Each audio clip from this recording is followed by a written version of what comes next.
ada unta, ya, sapi dan kambing seperti itu. Nah, tadi dikatakan bahwa hukum berkurban itu adalah sunnah muakkad. Sejak disyariatkannya ini kurban dengan turunnya surat Al-Kautsar tadi ayat 2, Nabi ini sampai wafatnya tidak pernah meninggalkan ibadah kurban. Jadi setiap tahun Nabi itu kurban. Nah, apa sekarang keutamaan dari kurban itu sendiri? Dalam hadis dari Aisyah radhiyallahu anha. Siapa itu Aisyah, Bu? Aisyah siapa, Bu? Istri Rasulullah. An Aisyah, dari Aisyah, anna Rasulullah sallallahu alaihi wasallam, bahwasanya Rasul sallallahu alaihi wasallam bersabda, ma amila adamiyun min amalin yauman nahri ahabba ilallahi min ihraqid dami. Kata Nabi Shallallahu Alaihi Wasallam, hadis dari Aisyah, tidak ada suatu amalan yang dikerjakan anak Adam pada hari raya Idul Adha yang lebih dicintai oleh Allah daripada menyembelih hewan kurban. Ini menyembelih hewan kurban di hari raya Idul Adha dan hari-hari tasyrik merupakan amalan yang paling dicintai oleh Allah Subhanahu wa Ta'ala. Kenapa demikian? Innaha la ta'ti yaumal qiyamati bi quruniha wa ash'ariha wa azlafiha wa anna dama la yaqa'u minallahi bi makanin qabla ay yaqa minal ardi fatibu biha nafsan. Kenapa amalan kurban ini sangat dicintai oleh Allah Subhanahu wa Ta'ala? Karena kata Nabi SAW, hewan yang kita korbankan, yang kita sembelih, baik itu di hari raya Idul Adha maupun hari-hari tasyrik, nanti nih akan datang pada hari kiamat dalam keadaan utuh. Walaupun di dunia udah kita sembelih, dagingnya udah kita cacak-cacak, kita tandingin, dibagiin kepada fakir miskin atau yang berhak menerimanya. Tapi nanti ketika di yaumil kiamah, itu binatang yang sudah kita sembelih tadi datang dalam keadaan utuh. Tanduk-tanduknya masih ada, bulu-bulunya, kuku-kukunya, kakinya, darah hewan itu akan sampai di sisi Allah sebelum menetes ke tanah lapang yang kita gunakan untuk menyembelih hewan kurban. Jadi ketika disembelih itu hewan kurban, sebelum darahnya itu netes ke tanah, itu sudah sampai pahalanya ke hadapan Allah Subhanahu wa Ta'ala. Maka kata Nabi, lapangkanlah jiwamu untuk melakukan kurban tersebut. Nah, maka kata Zaid Al-Arabi, bahwasanya hewan yang kita sembelih tadi, meskipun sudah dipotong, sudah disate, ada yang disemur, ada yang disop, pokoknya udah dicacak-cacak lah, habis ke tulang-tulangnya, ke kepala-kepalanya, ya. Tapi nanti datang pada hari kiamat, hewan yang kita korbankan itu dalam keadaan utuh dan akan menjadi kendaraan kita ketika kita menyeberang di Shiratal Mustaqim. Gitu, Bu. Kita kurban nih domba atau kambing. Nanti itu di akhirat ketika kita mau nyembat di jembatan Shiratal Mustaqim, datang tuh menghampiri kita. Ngomong dia, saya ini dulu yang pernah kamu korbankan di dunia karena Allah Subhanahu wa Ta'ala. Udah gak usah repot-repot jalan kaki, apalagi jogging, ya. Langsung naik saya aja, saya akan langsung berangkat secepat kilat. Masya Allah. Jadi kendaraan tuh, ya. Kalau kita motongnya sapi, kendaraan kita sapi. Kalau kita motongnya kambing, kendaraan kita juga kambing nanti tuh nyebrang di jembatan Shiratal Mustaqim. Maka saking dicintainya amalan ibadah kurban ini, Allah dan Rasulnya menganjurkan kepada kita untuk berkorban di hari raya Idul Adha dan hari tasyrik, sehingga Nabi sendiri juga mengingatkan, bahkan sedikit ngancam nih sama orang-orang yang punya duit tapi pelit, nggak mau berkorban. Kata Nabi, man kana lahu sa'atun walam yudahi fala yaqrabanna musallana. Ini kata Nabi, barang siapa yang memiliki kemampuan untuk berkurban, punya kemampuan nih, duitnya banyak, ya, punya kemampuan untuk berkorban, tapi dia pelit, nggak mau berkurban, ya, maka kata Nabi, fala yaqrabanna musallana, jangan sekali-kali mendekati tempat sholat kami. Artinya kita tidak akan didekati oleh Nabi Shallallahu Alaihi Wasallam. Nanti di neraka itu, Bu, ada satu pohon namanya pohon bakhil, pohon pelit. Di mana pohon itu dari neraka itu batangnya itu apa sih kalau bahasa kita, jengser ya? Apa sih kalau panjang gitu, panjang apa ya? Jengser ke bumi itu. Dari neraka itu nyeser ke alam dunia, ke bumi ini. Nah, itu orang yang bakhil itu secara tidak langsung udah megangin batang pohon bakhil tadi, sehingga dia nanti akan ditarik masuk ke dalam neraka. Nah, orang bakhil itu jauh dari Allah, jauh dari manusia, dekat dengan neraka. Itu orang jahil, orang bakhil, ya. Jadi orang bakhil itu jauh dari Allah, jauh dari manusia, dekat dengan neraka. Allah tuh paling gak suka sama orang pelit. Jangankan Allah, kita aja, Bu, gede banget bawaannya sama orang pelit ya, Bu, ya. Ya, kita punya, mohon maaf nih, punya tetangga pelit banget, ya, sama kita. Itu bawaannya kita kesel aja. Ya, dia kesusahan juga kita nggak mau nolongin, ngapain nolongin dia juga pelit banget sama kita. Ya. Mending kalau tigang kulit doang, kalau udah ngeneng-ngeneng. Tahu gak ngeneng-ngeneng orang sini? Apa ya? ngeneng-ngeneng? Nggak tahu ngeneng-ngeneng. Dia beli durian nih, sampai 5 biji. Oh, pin-pinin. Ya, dia makan di depan kita. Boro-boro ngasih, nawarin juga enggak. Tiba ngeledekin doang, ngeneng-ngeneng namanya itu. Iya, mengen-mengenin gitu. Kita peta penyedemi ditawarin, nggak ditawar-tawarin. Ya. Dia makan enak sendirian di situ sampai olam. Kalau bahasa kapal doang ngeneng-ngeneng gitu. Tapi nanti ada lagi kebalikannya bagi orang yang dermawan, orang yang suka mau berbagi kepada orang lain. Di surga nanti ada namanya pohon sakhi. Sakhi itu artinya dermawan. Dia juga punya pohonan itu, punya batang yang nyengser sampai ke dunia, sampai ke bumi.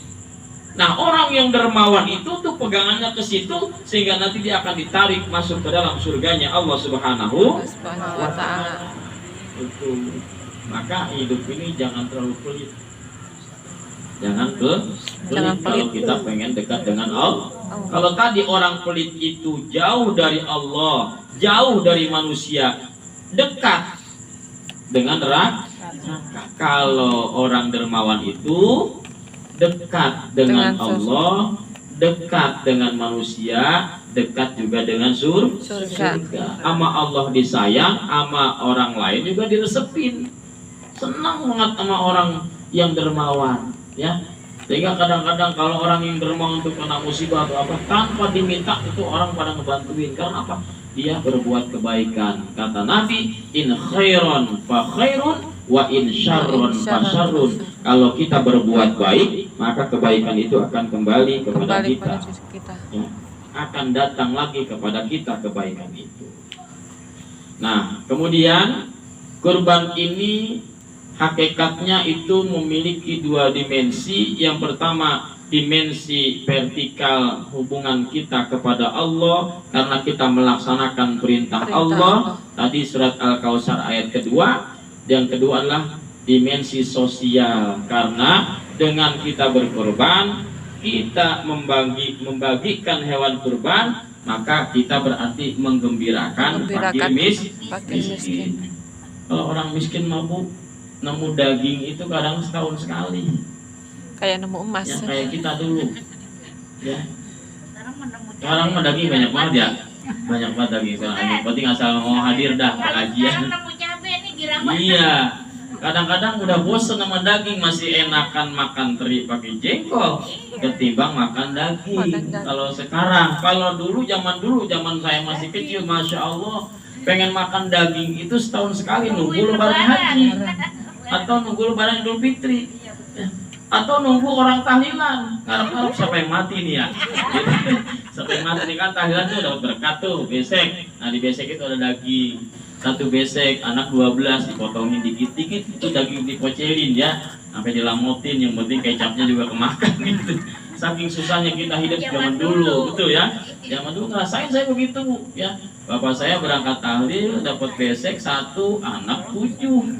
Itu sama dipocelin sama bapak saya. Ibu saya kan udah meninggal waktu saya umur 10 tahun udah meninggal ibu saya. Sama bapak saya pocelin, suapin ke anak pertama, suapin anak kedua sampai anak ke-7. Ngerasain juga daging, sampai nyelap di gigi, diantepin aja itu.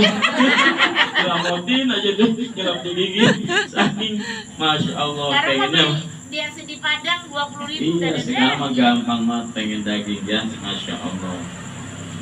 Maka hakikat daripada penyembelihan hewan kurban itu bukan semata-mata kita memotong hewan itu, tapi semata-mata yang sampai kepada Allah itu adalah bentuk pengabdian kita kepada Allah Subhanahu wa ta'ala. Maka kata Allah dalam Al-Qur'an surat Al-Hajj ayat 37, la yanalallaha luhumuha wala dima'uha walakin yanaluhut taqwa minkum.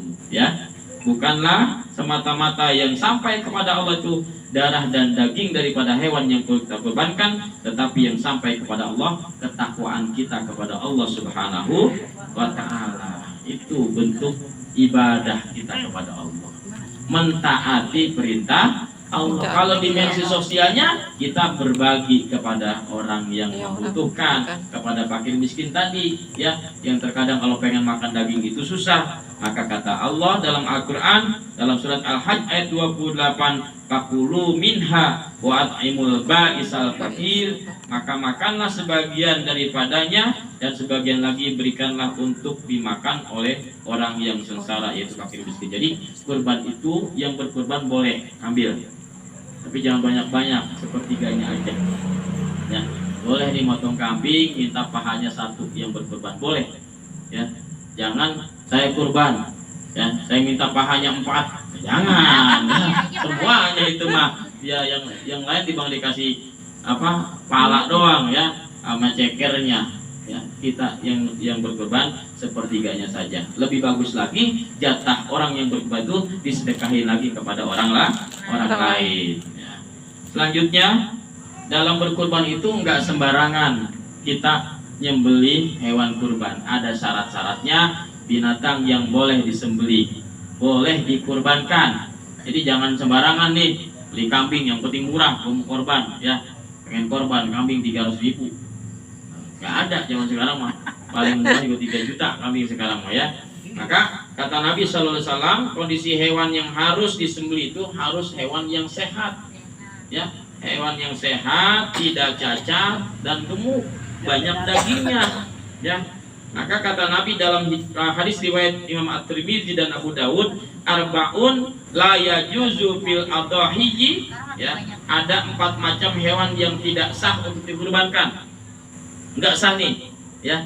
Kalau kita korbankan, kita pengen korban juga, tapi ada 4 macam ini, maka kurbannya enggak sah ya.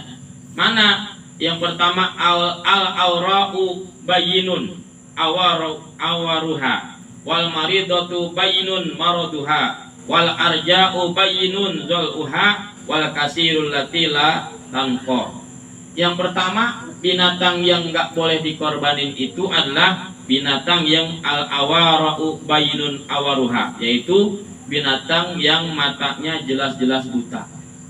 Nah, kita periksa tuh kalau beli kambing, lihat matanya ya, jangan yang buta, yang belekan aja kalau perlu mah jangan. Pokoknya yang matanya bersih, pilih ya. Kadang ada binatang sakit matanya sampai belekan, nah itu mentang-mentang murah kita beli, jangan, takutnya kita tidak sah kurban kita. Yang kedua, yang fisiknya jelas-jelas dalam keadaan sakit, nggak boleh ya, nggak boleh tuh. Ada kambing yang sakit, mencret gitu kan, ada nggak yang gitu? Ada. Mencret, kambingnya budugan ya, seperti itu, ingusan, apalagi Jangan yang begitu, ya, dipilih. Yang ketiga, wal arja'u bayinun zal uha, yaitu yang kakinya jelas-jelas pincang. Nggak boleh tuh. Nah, kita periksa dulu tuh. Kalau beli kambing itu dituntun tuh, lihat jalannya pincang apa enggak, matanya pincang apa enggak, ya, terus mencret apa enggak, diperhatiin tuh kesehatannya. Kemudian yang keempat, badannya kurus dan tak berlemak. Ada kambing yang kurus banget karena belanjanya dari Jawa sono, ya, dioper ke sini ke kita. Lah dari Jawa sampai ke Jakarta stres.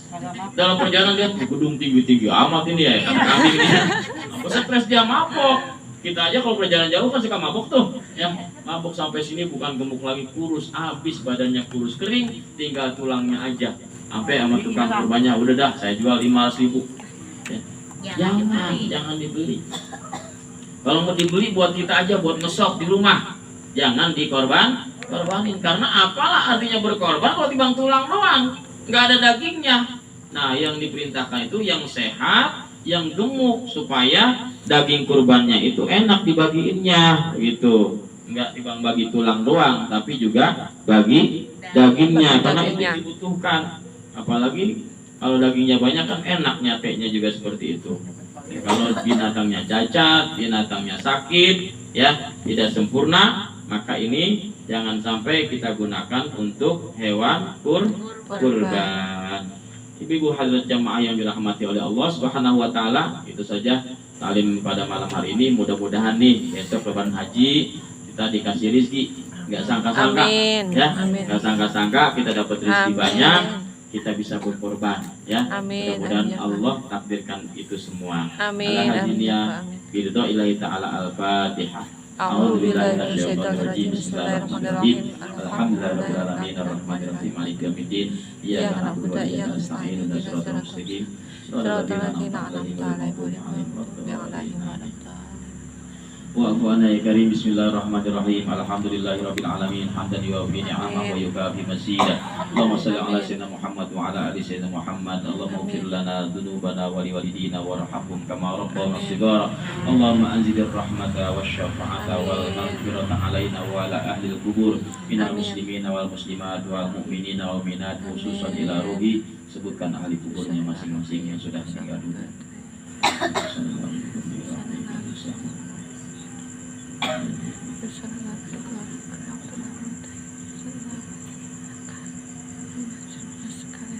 Irfa' lahumud darajat wa dha'if lahumul hasanat wa kaffir anhumus sayyi'at wa adkhilhumul jannata ma'al aba'i wal ummahat.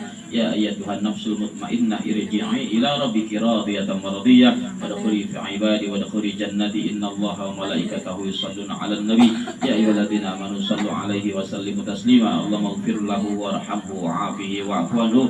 Allahumma ighfir laha warhamha wa'afiha wa'fu anha. Allahumma ighfir lahum warhamhum wa'afihim wa'fu anhum. Allahumma ij'al kuburahum rawdatan min riyadil jinan wa la taj'al kuburahum khufratan min khufarin nira. Allahumma anzil fi qabrihim nuran wa rahmatan wa maghfiratan wa ni'matan wa syafa'atan Nabi Muhammadin sallallahu alaihi wasallam ila yaumil qiyamah bi rahmatika ya arhamar rahimin. Allahumma rabbana zalamna anfusana wa illam taghfir lana wa tarhamna lanakunanna minal khasirin. Allahumma anfa'na bima 'allamtana wa 'allimna ma yanfa'una wa 'allimna ma jahilna wa dzakkirna ma nasina. Allahumma yassir lana ziyarata Makkah wal Madinah wal Masjidil Mubarak wa rizqna salama wal afiyah bi jahi sayyidina Muhammadin sallallahu alaihi wasallam. Allahumma ballighna wa balligh azwajana wa auladana wa ikhwanana hajja baitikal haram wa ziyarati qabri nabika Muhammadin sallallahu alaihi wasallam. Ya hayy ya qayyum bi rahmatika nastaghits. Allahumma barik lana fi umurina wa barik lana fi ulumina wa barik lana fi auladina wa dzurriyyatina wa la tadrum wa fikum li ta'atika warzuqna bi rahum rabbi habibna shalih rabbi ja'al muqimas shalah wa min dzurriyyati rabbana wa taqabbal du'a rabbana ighfir li wa li walidayya wa lil mu'minina yawma yaqumul hisab. Rabbana ya Allah atina fid dunya hasanah wa fil akhirati hasanah wa qina adzabannar. Rabbana taqabbal minna innaka antas samiul alim wa tub alaina innaka antat tawwabur rahim. Wa sallallahu alaihi wasallam Muhammadin wa ala alihi wasallam bi fadli subhana rabbika rabbil izzati amma yasifun wa salamun alal mursalin walhamdulillahi rabbil alamin. Ya habibi ya Muhammad ya